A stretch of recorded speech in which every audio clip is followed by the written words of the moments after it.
Thanks for staying with us. I'm Bill O'Reilly. In the Miller Time segment tonight, every human being on Earth has some annoying qualities except for Dennis Miller, who has been thinking about what annoys him the most about Barack Obama and John McCain. Mr. Miller joins us now from L.A., and he just heard the, just don't call me Beal, all right? That's the only thing I ask you in this segment. So Mr. T, you know, he wants everybody to know he had nothing to do with any slighting. What do you think? Well, I'm just glad Mr. T quit wearing the jewelry because I saw an opening there and I ran with it.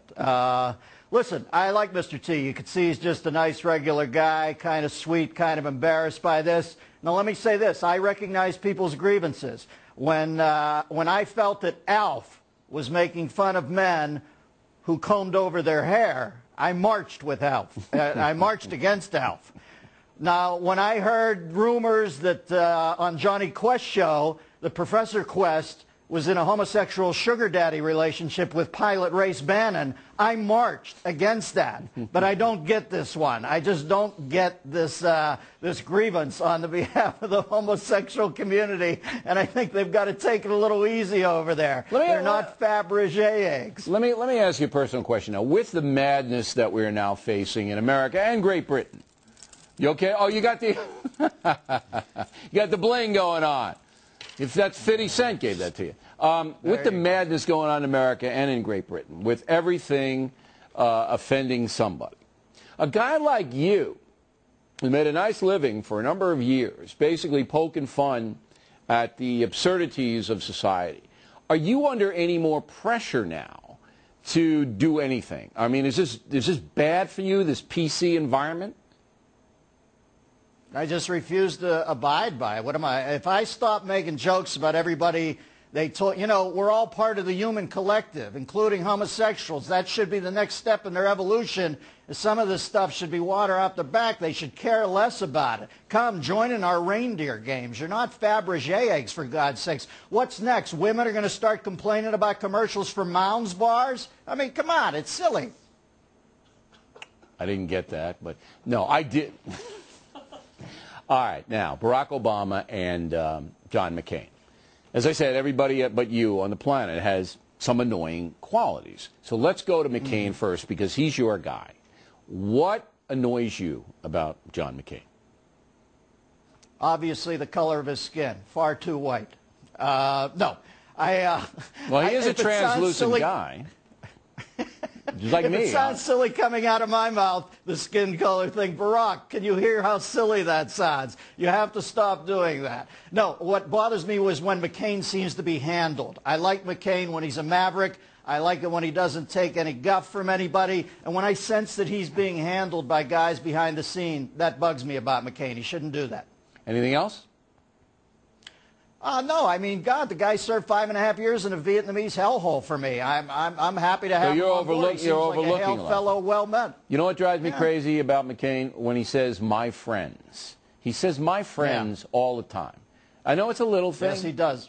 But if somebody says to you, "my friend," it sounds condescending. You don't know me. It's just I wish he wouldn't say that. The other thing about McCain... Well, if somebody turned the My Friends thing into a drinking game, it would have killed Richard Harris, Peter O'Toole, and Richard Burton. Yeah, the My Friend Every time you take a shot when he... Yeah, the other thing that bothers me about McCain is that he comes across sometimes as an old-time politician. You know, the cigar, backroom kind of deal-making guy, been in Washington too long. I think that annoys people. No? No, I don't get that off him at all.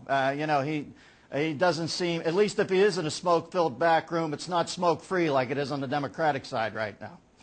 Barack Obama, what annoys you beside him bringing the race thing in? Because that's more of a policy thing than a personal, foible thing.